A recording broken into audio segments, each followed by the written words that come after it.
ప్రభునందు కూడి వచ్చిన అందరికీ క్రీస్తు యేసు పరిశుద్ధ నామములో అందరికీ వందనాలండి.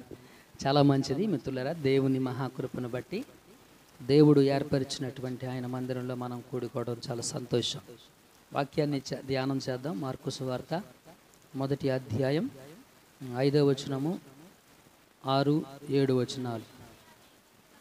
అంతటా యోదయ దేశస్థులందరూ యెరూషలేము వారందరూ బయలుదేరి అతని యొద్దకు వచ్చి తమ పాపములను ఒప్పుకొనుచు యొర్దాను నదిలో అతని చేత బాప్తిస్మం పొందుచుండిరి.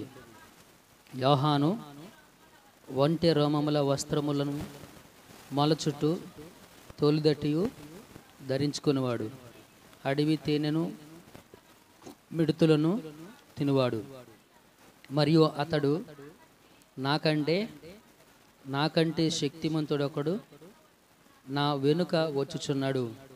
నేను వంగి ఆయన చెప్పుల వారును వీపుటకు పాత్రుడను కాను. నేను నీళ్లలో మీకు బాప్టిజం ఇచ్చితిని, కానీ ఆయన పరిశుద్ధాత్మలో మీకు బాప్టిజము ఇచ్చునని చెప్పి ప్రకటించుచుండెను. కొద్ది మాటలు దేవుడు దీవించునుగాక.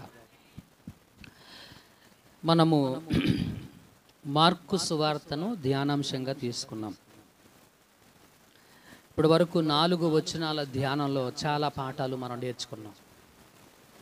గతంలో మనం పరిశుద్ధాత్మ బాప్టిజం గురించి మనం నేర్చుకున్నాం. పరిశుద్ధాత్మ బాప్టిజం ఒక మనుషుడు ఎలా పొందుకుంటాడు అని అంటే, ఎలా పొందుకుంటాడు? పరిశుద్ధాత్మ బాప్టిజం ఎలా పొందుకుంటాం? విశ్వసించుట ద్వారా. దేని ద్వారా అండి? విశ్వాసం ఉంచుట ద్వారా. క్రీస్తు మృతుల్లో నుండి లేచాడని విశ్వసించడం ద్వారా పరిశుద్ధాత్మ బాప్టిజం అనేటువంటిది మనం పొందుకుంటాం. దాని గురించి మనం ధ్యానం చేసాం. ఈరోజు 5వ వచనం, 6వ వచనం, 7వ వచనం, 8వ వచనం, ఈ 4 వచనాలను గనక పరిశీలనగా చూద్దాం మనం. బాప్టిజం ఇచ్చు యోహాను అరణ్యంలో ఉండి మారు మనస్సు నిమిత్తమై పాపక్షమాపణ మారు మనస్సు విషయమైన బాప్టిజమును ప్రకటించుచు వచ్చాడు. ఎక్కడ? అరణ్యంలో ఉండి. అరణ్యం దేనికి సాదృశ్యం? అవిధేయులకు సాదృశ్యం. అవిధేయులకు పాపక్షమాపణ మారు మనసు విషయమైన బాప్టిజమును ప్రకటన చేస్తూ ఉన్నాడు.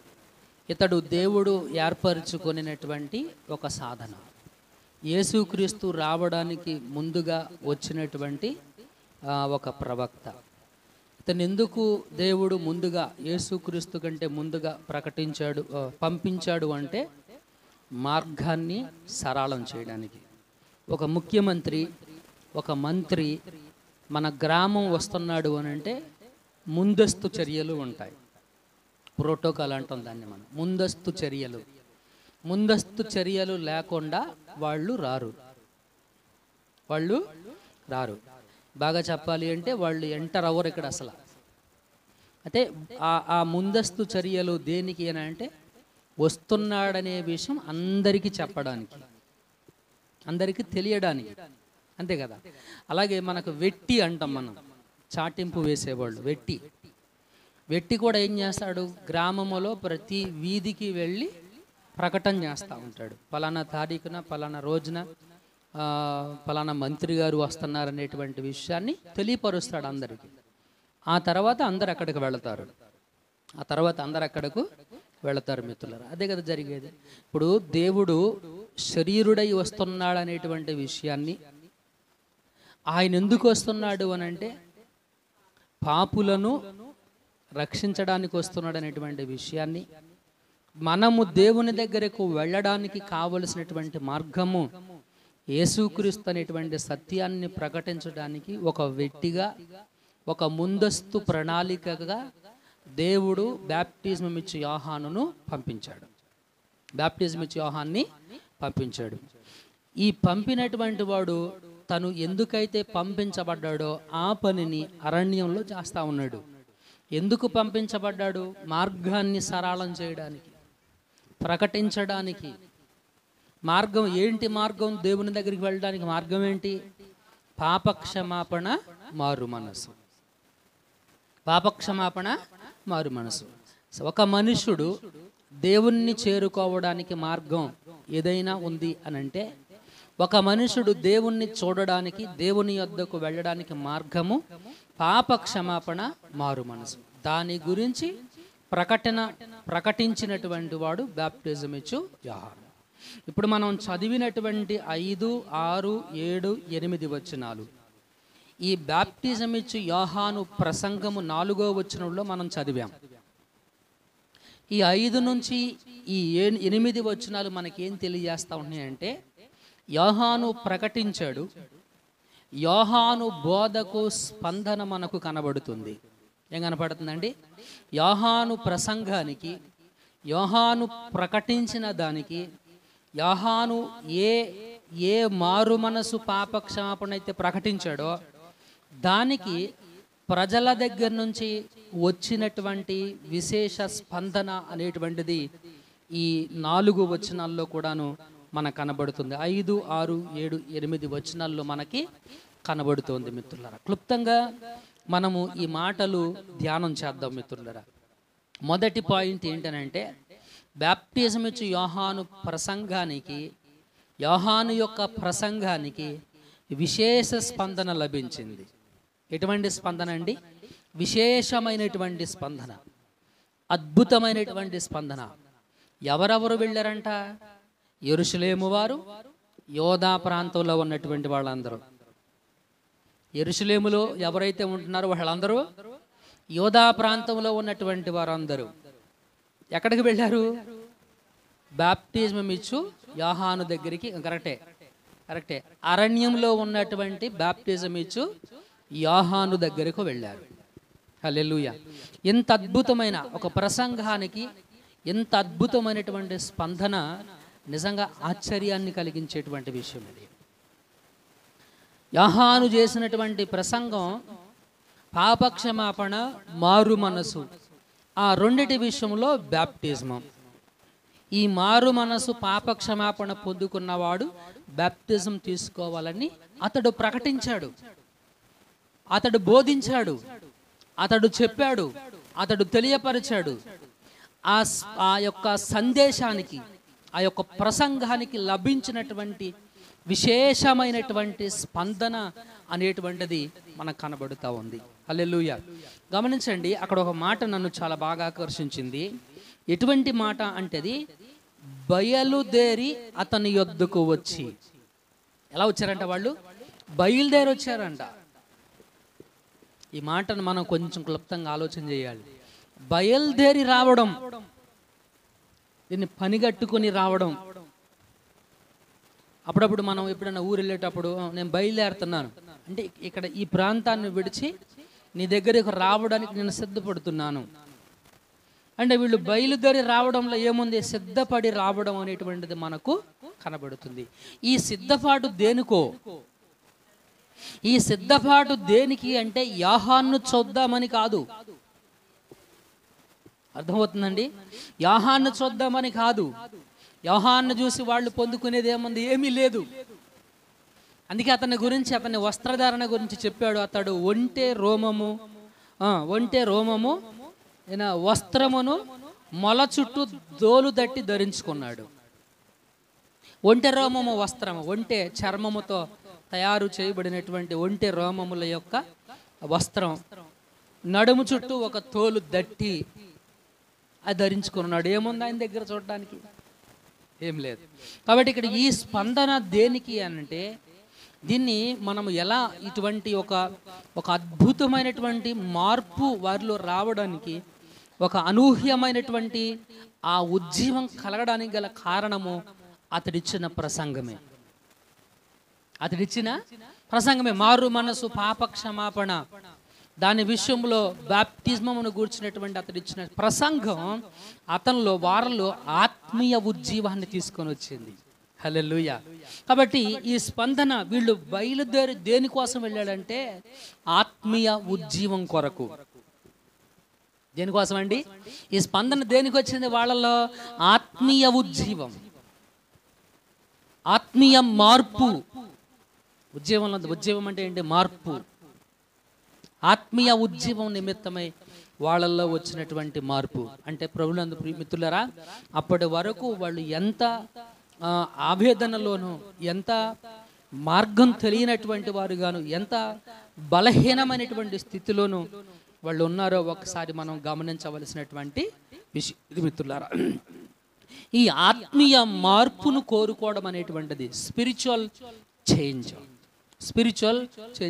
ఈ ఆత్మీయ ఉజ్జీవాన్ని కోరుకున్నటువంటి యెరూషలేములో ఉన్నవారు, యోదయ ప్రాంతంలో ఉన్నవారందరూ కూడాను అరణ్యములో ఉన్నటువంటి యోహాను దగ్గరకు వచ్చారు. అది అనూహ్యమైనటువంటి స్పందన.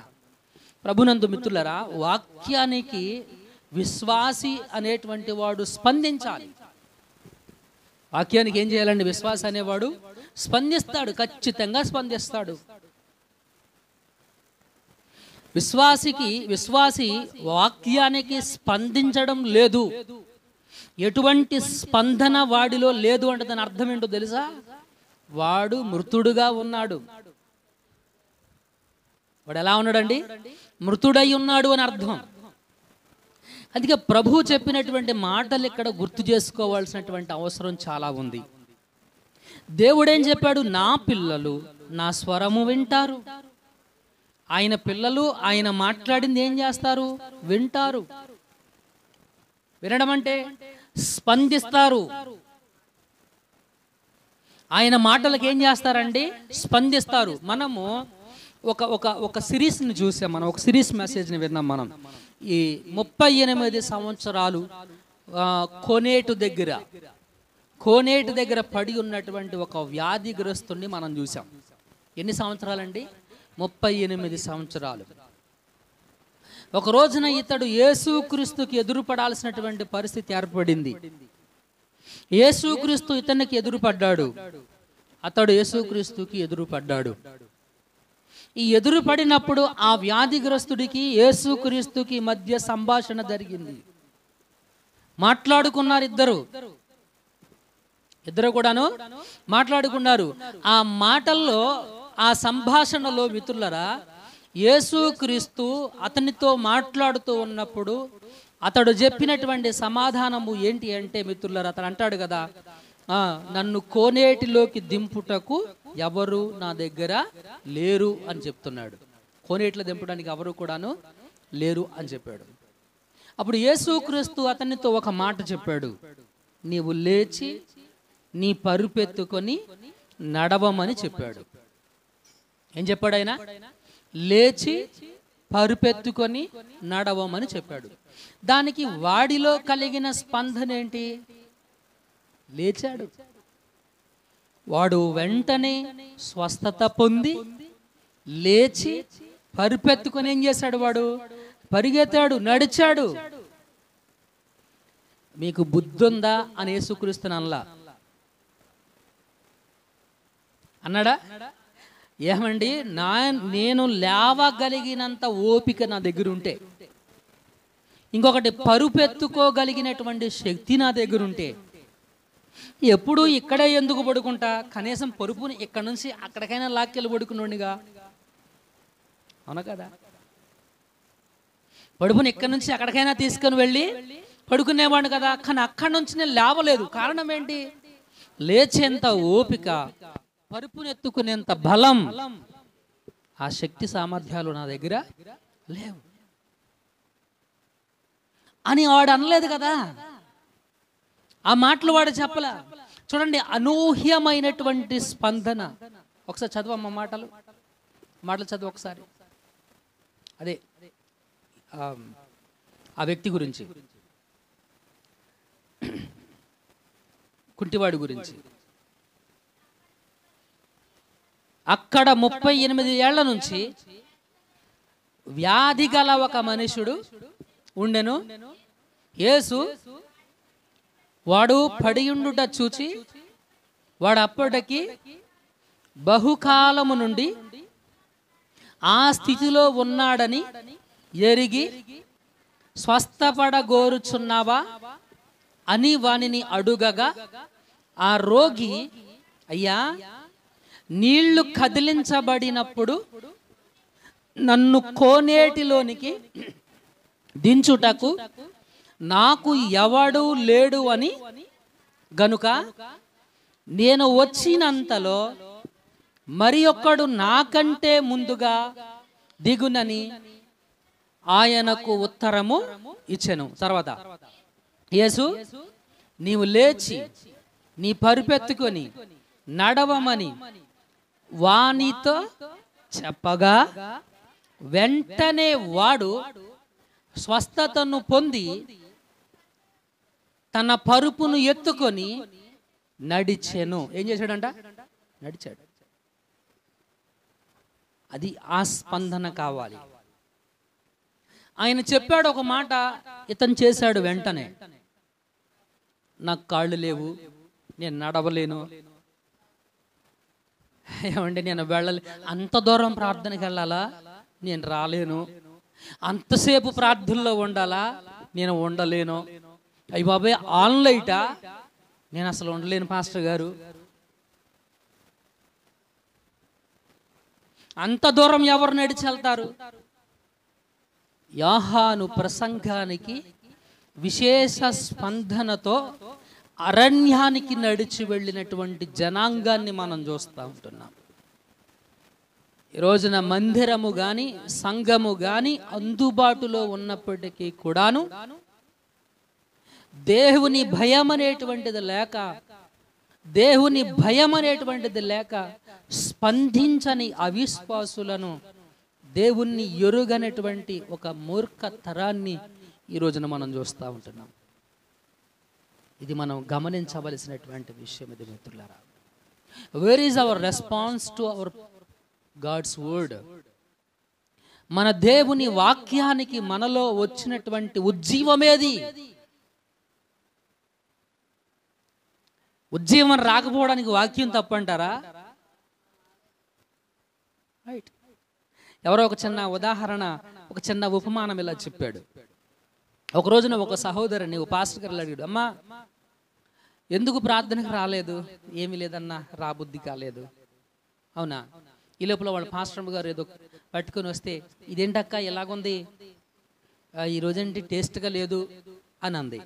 ఏదో తినడానికి తీసుకొని ఇస్తే వచ్చిన విశ్వాసం అంది, ఇదేంటక్క ఇలాగుంది, ఈరోజు నువ్వు ఇచ్చినటువంటి పదార్థం తినడానికి ఆహారం అసలు బాగోలేదు అని చెప్పేసి అనంది. అవునా అని చెప్పేసి ఆ పాస్టర్ గారు అంది. వెంటనే పాస్టర్ గారు అన్నాడు ఇలాగా, అదేంటమ్మా, నువ్వు అక్క వంటలు ఎప్పుడు బాగుంటాయి, చాలా అద్భుతంగా చేస్తుందంటావు కదా, మరి ఈరోజు ఎందుకు అలాగంటున్నావు అని చెప్పేసి అని అడిగాడు. వెంటనే ఆ పాప అంది, ఏమోనన్నా, ఎందుకో నాకు అలాగ అనిపించింది అని అంది. మరి ఇప్పుడు చెప్పు తల్లి, మార్పు వంటలదా నీలో కలిగిందా మార్పు అని అంటే ఆవిడ అందే, నాలోనే వచ్చింది మార్పు అని. మార్పు వాక్యాందా నీదా అందే. నీ హృదయంలోనే మార్పు ఉంది, వాక్యంలో మార్పు లేదు. వాక్యంలో మార్పు అనేటువంటిది లేదు. కానీ వాక్యము నీకు రుచించకపోవడానికి గల కారణం, నువ్వెక్కడో దారి తప్పిపోతున్నావు, ఎక్కడో దారిని నువ్వు తొలగిపోతుంటున్నావు. ఎందుకంటే మార్పు లేనిది వాక్యం, మారనది వాక్యం, మారనది వాక్యం. ఇది మారదు. కనుక ఇది గమనించాల్సినటువంటి విషయం మిత్రులారా. ఒక విశేషమైనటువంటి స్పందన, ఆత్మీయ ఉజ్జీవం, ఆత్మీయ వెలుగును రుచి చూసినటువంటి జనాంగము యోధా ప్రాంతంలో యెరూషలేములో ఉన్నటువంటి జనాంగం మిత్రులారా. మారు మనసు, పాప క్షమాపణ, బాప్టిజం అనే ఒక ప్రసంగానికి, ఒక సందేశానికి వచ్చినటువంటి విశేషమైనటువంటి స్పందన. ఈరోజు I want you to question, మీరు వాక్యానికి స్పందించే విశ్వాసులుగానే ఉన్నారా? దేవుని వాక్యానికి, దేవుని మాటకు మనము స్పందించే వారిగానే మనము ఉన్నామా అనేది ఒకసారి జ్ఞాపకం చేసుకోవాల్సినటువంటి విషయం ఇది. యెషయా గ్రంథము 57వ అధ్యాయం 15వ వచనం ఏం చెప్పిందో చదవండి. యెషయా గ్రంథము 57:15.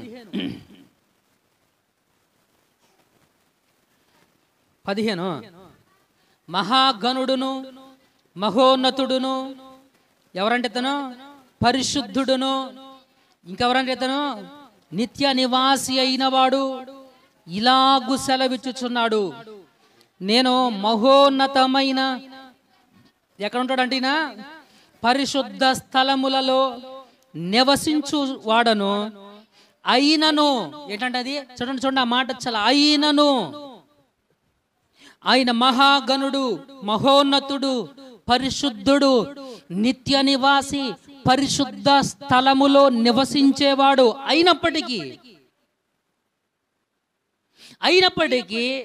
వినయము గలవారి ప్రాణమును ఉజ్జీవింపజేయుటకును, నలిగిన వారి ప్రాణమును ఉజ్జీవింపజేయుటకును, వినయము గలవారి యొద్దను, దేన మనస్సు గలవారి యొద్దను నివసించుచున్నాను. హల్లెలూయా. వారి ప్రాణములను ఉజ్జీవింపజేసినటువంటి సందేశము మారు మనసు, పాప క్షమాపణ, బాప్తిజం అనేటువంటి ప్రసంగం. మిత్రులారా, ఈ రోజున మన ప్రాణములను ఉజ్జీవింపజేసేది, మనలో ఉజ్జీవాన్ని నింపేది వాక్యం. ఏంటంటే అది వాక్యమే. భక్తులందరూ నీ వాక్యము నా పాదాలకి దీపం అన్నారు, నీ వాక్యము నాకు జీవాహారం అన్నాడు, నీ వాక్యము నన్ను బ్రతికిస్తుంది అన్నాడు. బ్రతికించేది వాక్యం, జీవాహారము వాక్యం, ఉజ్జీవింపజేసేది ఆయన వాక్యం. యెరూషలేములో యోధాలో ఉన్న ప్రజలలో ఆత్మీయ ఉజ్జీవాన్ని నింపింది వాక్యము. ఆ వాక్యానికి వారు స్పందించినటువంటి తీరు, యెరూషలేములో ఉన్నవారు, యోధా ప్రాంతంలో ఉన్నటువంటి వారు అరణ్యానికి ప్రయాణమై వెళ్ళారు. మిత్రులారా, ఇక్కడ దూరం లెక్క కాదు. అర్థమవుతుందండి? ఆత్మీయ ఉజ్జీవం ముఖ్యం, ఆత్మీయ ఉజ్జీవం ముఖ్యం, దూరం కాదు ముఖ్యం. నన్ను అడిగితే ఈ దూరాన్ని చూసే వాళ్ళందరూ ట్రాష్ అంటే తెలుసా? ఒక వస్తువును తయారు చేయంగా చెత్త వస్తుంది కదా, అది అంత ట్రాష్. దూరాన్ని లక్ష్య పెట్టేటువంటి వాళ్ళు, అయితే మరొక కారణాన్ని సాకులుగా చూపించేటువంటి వాళ్ళు. ఎందుకంటే ఆయన పిల్లలు ఆయన మాట కోసం ఎదురు చూస్తారండి. తెలుసా, నపుంసకుడు ఎన్ని కిలోమీటర్లు? దాదాపు 99 అంటే 100 కిలోమీటర్ల దూరం వెళ్ళి వస్తూ ఉండేటువంటి వాడు, యెరూషలేముకు వెళ్ళి వస్తూ ఉండేటువంటి వాడు. అయ్య బాబాయ్, అంత దూరమా? అంత దూరం మేము వెళ్ళలేకపోతున్నాం. అయ్య బాబాయ్, అంతసేపు ఆ ప్రార్థనలో ఉండలేకపోతా ఉంటున్నాం. God is not entertainer, comedian కాదైనా. కాసేపు కామెడీ చేసి, కాసేపు ఎంటర్టైన్మెంట్ చేసి, ఎక్కువసేపు ఆయన మీ దగ్గర కూర్చోబెట్టుకోవడానికి.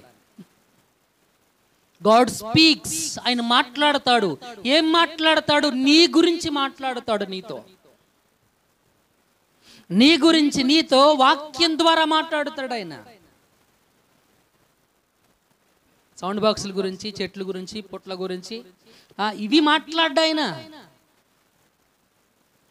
అందుకని చాలా మంది అంటూ ఉంటారు, నా గురించే చెప్పారు. అవును, నీ గురించే.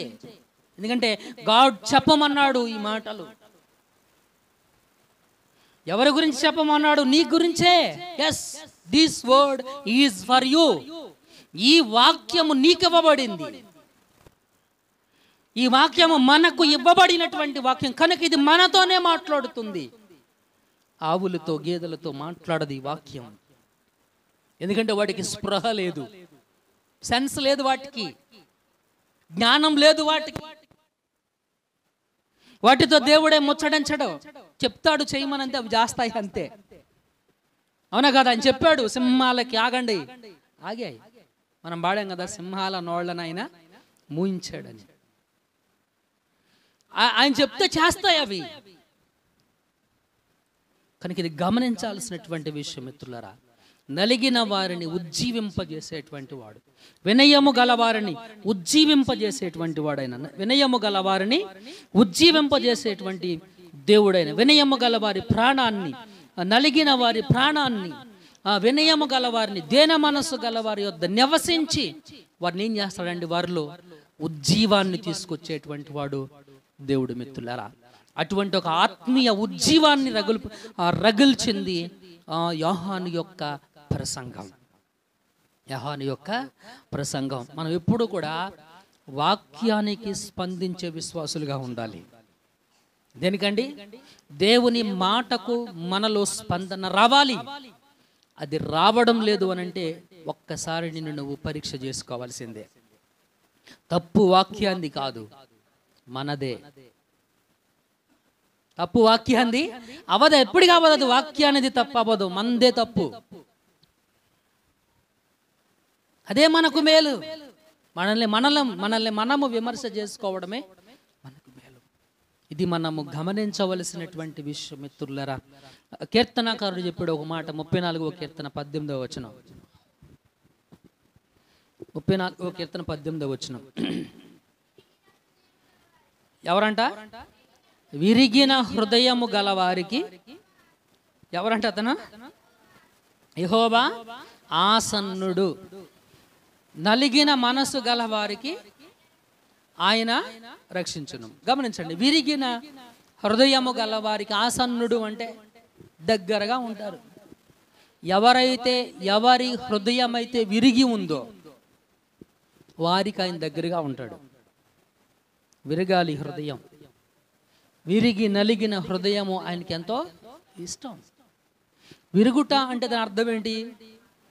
విడిపోవడం, అంతే కదా. విరిగినప్పుడు ఏమవుతుంది? 2 ముక్కలు అవుతుంది. అదొక ముక్క విరగాలి. హృదయము విరగాలి. ఎక్కడ విరగాలి? పాపములో విరగిపోవాలి. అప్పుడప్పుడు మనం అంటాం, నా మనసు ఇరిగిపోయింది, ఆడితో నేను మాట్లాడినాం అంటే ఎందుకంటాం అన్నమాట? బాధ వేసావునా కదా, వాడు చేసిన పనులకి, వాడు చేసినటువంటి విధానానికి, వాటన్నిటికీ ఏమైపోయింది? ఇరిగిపోయింది. ఆడితో సంబంధం లేదు అని అర్థం. విరిగిపోవడం అంటే ఏంటి? సంబంధం లేదు అని అర్థం. పాపంతో నువ్వు అలా విడిపోవాలి. అప్పుడు దేవుడు నీకు చాలా ఇష్టం. అలా పాపంతో బంధాన్ని తెంచుకున్నటువంటి వాడంటే దేవునికి చాలా ఇష్టం. అటువంటి వారికి దేవుడు చాలా దగ్గరగా ఉంటాడు. అటువంటి వారికి దేవుడు చాలా దగ్గరగా. 66వ కీర్తన 2వ వచనం, 66వ యెషయా గ్రంథం 2వ వచనం ఏం చెప్పిందంటే, అవన్నీ హస్తకృత్యములు, అవి నా వలన కలిగినవని యెహోవా సెలవిచ్చున్నాడు. ఎవడు దీనుడై నలిగిన హృదయము కలవాడై నా మాట విని వణుకుచుండునో వానిని నేను దృష్టించుచున్నాను. ఎవరు దీనులై ఆయన మాటకు స్పందిస్తారో, ఆయన మాటకు స్పందించే వారిని దేవుడు ఏం చేస్తాడంట? చూస్తున్నాడు. హల్లెలూయా. నాకు చదివినటువంటి మాట, విరిగిన హృదయము గల వారికి ఆసన్నుడు. ఆయన మాట విని స్పందించే వారిని ఆయన చూస్తున్నాడు. ఆయన మాట విని స్పందించే వారిని ఆయన చూస్తున్నాడు. That is our God. మన దేవుడు అది. ఒక విశేష స్పందన మనం చూస్తూ ఉంటున్నాం.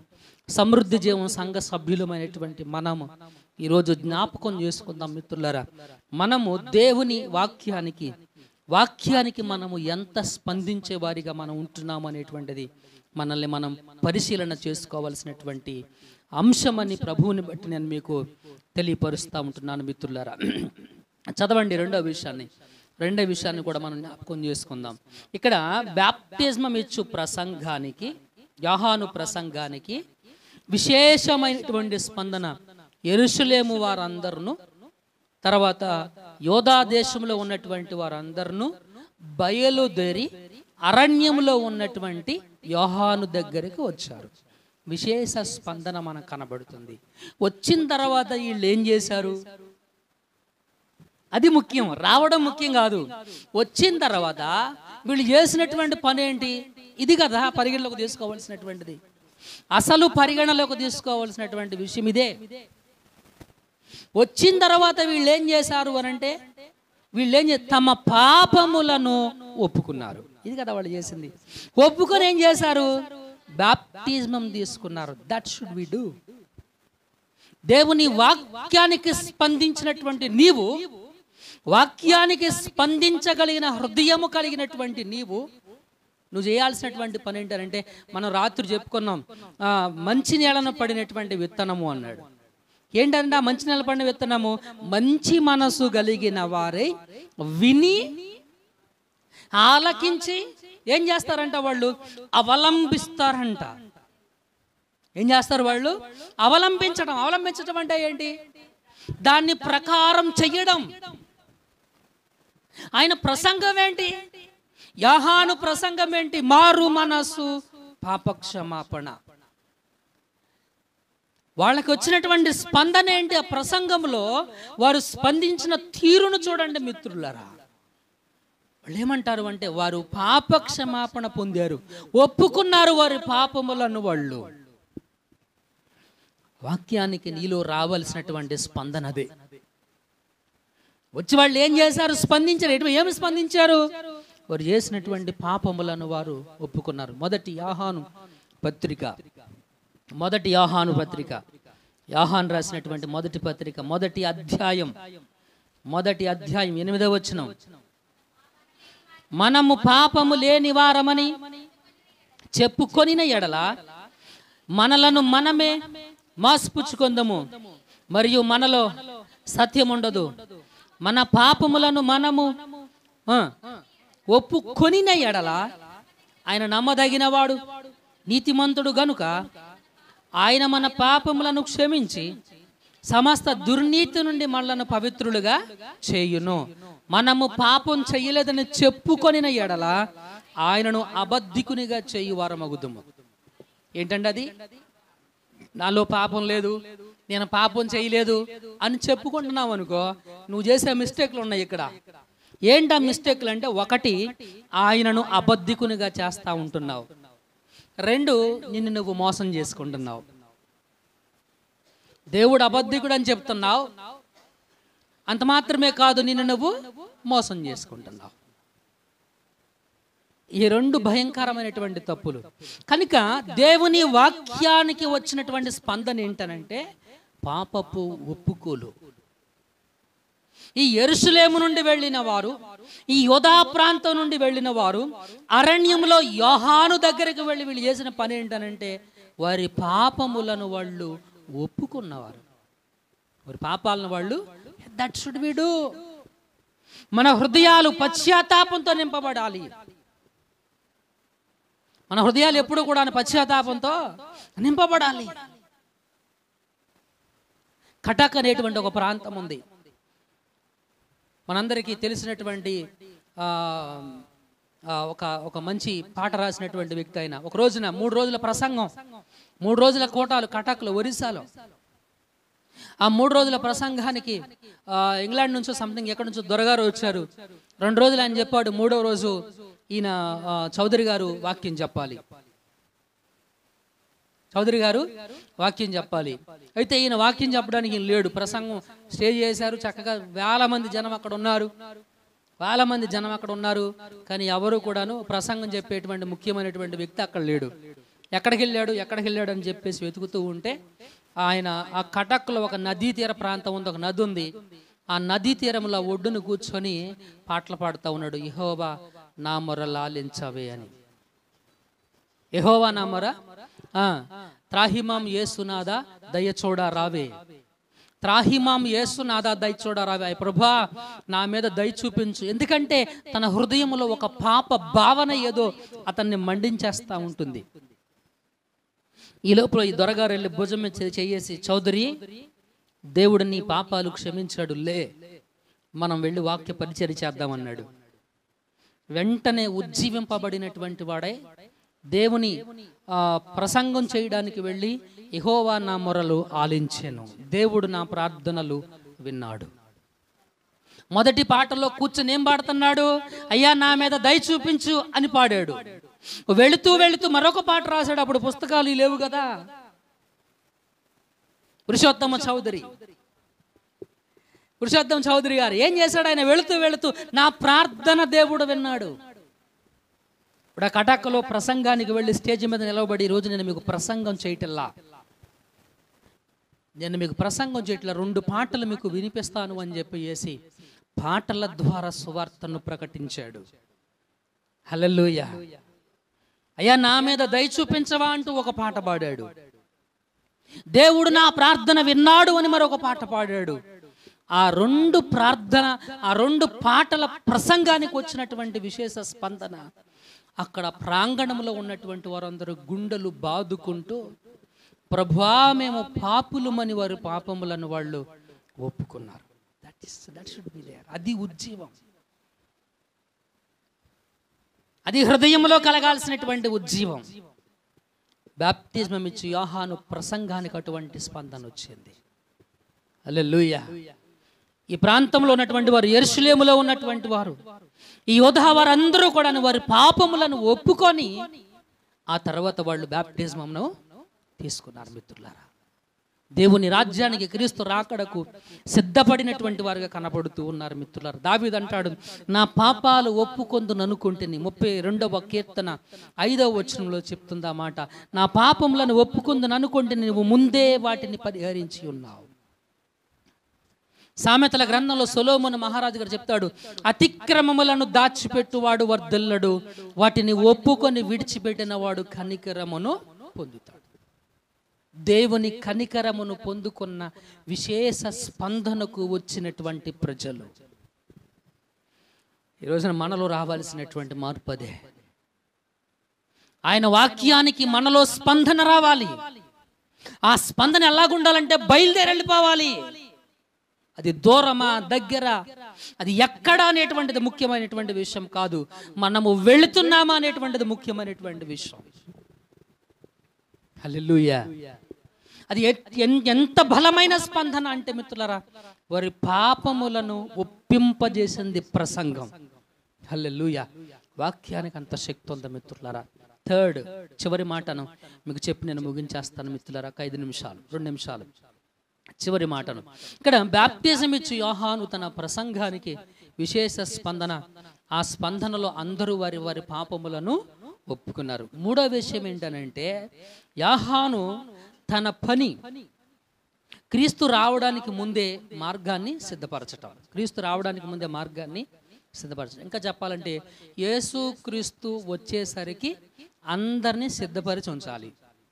అందరిని ఏం చేయాలి? రెడీ చేసి ఉంచాలి. అందరినీ రెడీ చేసి ఉంచాలి. పాపక్షమాపణ పొందారు. ఇక వీళ్ళు పొందుకోవలసింది ఏంటి? వాగ్దానం చెయ్యబడినటువంటి ఆత్మను వాళ్ళు పొందుకోవాలి.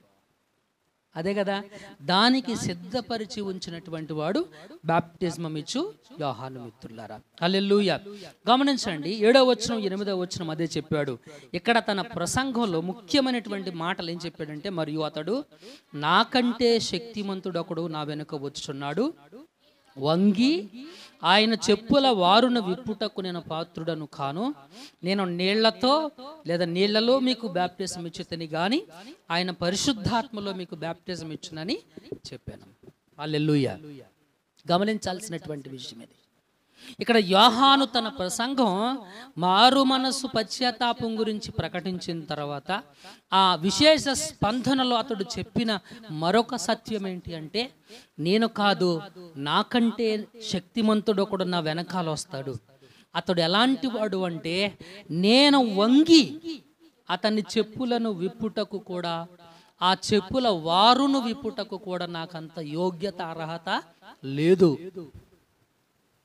ఆయన మీద విశ్వాసం ఉంచండి. నేనైతే మీకు నీటిలో బాప్తిజం ఇస్తున్నాను, కానీ ఆయన ఏం చేస్తాడు? ఆయన పరిశుద్ధాత్మతో మీకు బాప్తిజం ఇస్తాడు. కాబట్టి విశ్వాసం నా మీద కాదు, క్రీస్తు మీద ఉంచండి అని చెప్పాడు. హల్లెలూయా. ఏంటండి? విశ్వాసం నా మీద కాదు, ఎవరి మీద ఉంచాలి? క్రీస్తు మీద విశ్వాసం ఉంచమని ప్రకటించినటువంటి వాడు. ఎంత అద్భుతమైనటువంటి మాట. అపోస్తుల కార్యాల గ్రంథం 13వ అధ్యాయము 25వ వచనం మనకు అదే చెబుతుంది. అపోస్తుల కార్యాల గ్రంథం 13:25. యోహాను ఏంటది? తన పనిని నెరవేర్చుచుండగా నేను ఎవడనని మీరు తలంచుచున్నారు?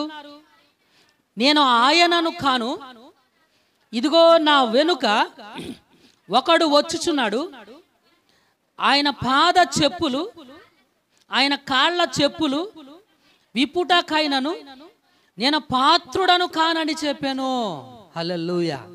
Yes, I'm not worth to remove chappals. ఆయన యొక్క పాదాలకున్నటువంటి చెప్పులను వంగి ఆ పాదాలకున్న చెప్పుల వారు తీయడానికి నాకు అంత యోగ్యత లేదు. అంత గొప్పవాడైనా. కాబట్టి విశ్వాసం నా మీద కాదు, నా వెనుక వచ్చుచున్నటువంటి వారి మీద విశ్వాసం ఉంచమని ప్రకటించాడు బాప్టిజం ఇచ్చు యోహాను. మిత్రులారా, ఇది గమనించాల్సినటువంటి విషయం, ఇది మనము గుర్తించాల్సినటువంటి విషయం. మిత్రులారా, క్రీస్తునందు విశ్వాసం ఉంచమని అతడు ప్రకటించినటువంటి ప్రసంగం మనకు కనబడుతుంది. సామెతలు 1:23లో దేవుడు ఒక మాట రాయించాడు. మిత్రులారా, అది చదవండి మీరు ఒక్కసారి. సామెతలు గ్రంథం 1వ అధ్యాయము 23వ వచనంలో ఒక గద్దింపు వినపడుతుంది. ఏంటది? నా గద్దింపు విని తిరుగుడి, ఆలకించుడి, నా ఆత్మను మీ మీద కుమ్మరించుదును, నా ఉపదేశమును మీకు తెలిపెదను. హల్లెలూయా. నా గద్దింపును విని తిరుగుడి. ఆ గద్దింపు ఎవరు? యోహానే. ఆ గద్దింపు ఎవరండి? బాప్టిజం ఇచ్చి యోహానే. బాప్టిజం ఇచ్చి యోహాను ప్రసంగానికి విని తిరిగారు వీళ్ళు. ప్రభు ఏం చెప్పాడు? నా ఆత్మను మీ మీద కుమ్మరేస్తాను, గద్దింపు విని తిరగమన్నాడు. గద్దింపు బాప్టిజం ఇచ్చు యోహానే. అతడు గద్దించాడు. ఆ గద్దింపునకు విశేష స్పందన లభించింది. హల్లెలూయా. మహిమ దేవునికి కలుగునుగాక. కాబట్టి ఇతడు దేవుని రాజ్యానికి మనుషులను సిద్ధపరిచాడు. దేవుని రాజ్యానికి మనుషులను సిద్ధపరిచాడు. మిత్రులారా, గమనించవలసినటువంటి విషయం ఇదే. ఈ రోజున దేవుని మందిరములో ఉంటున్నటువంటి మనం, దేవుని సంఘములో ఉంటున్నటువంటి మనం ఆయన వాక్యానికి స్పందించేటువంటి వారమేనా? ఆయన వాక్యానికి మనం స్పందిస్తూ ఉంటున్నామా? ఆయన వాక్యము విని మనము పశ్చాత్తాపడుతున్నామా? ఆయన వాక్యాన్ని విని మనము సిద్ధపడుతున్నామా? ఆయన వాక్యాన్ని విని మనము సిద్ధపడుతున్నామా? ఈ వచ్చినటువంటి విశేష స్పందన ఒక సిద్ధపాటు. ఏంటంటే అది సిద్ధపాటు. పాపాన్ని ఒప్పుకోవడం మాత్రమే కాదు, వాళ్ళు సిద్ధపడ్డారు. They get ready, they got prepared. వాళ్ళు సిద్ధపడినటువంటి వారికి కనబడుతున్నారు. మిత్రులారా, గమనించవలసినటువంటి విషయం. నేను ఆ వాక్య సందేశాన్ని ముగిస్తూ ఉంటున్నాను. ఈరోజు దేవుని మందిరంలో కూర్చున్నటువంటి మనందరము కూడా వాక్యము విషయంలో ఎలాంటి శ్రద్ధాశక్తులు కలిగి ఉన్నాం. పిల్లలతో ఆడుకోవడం సరిపోతుంది మనకి. ఇదేంటో అర్థం కాదు. బయట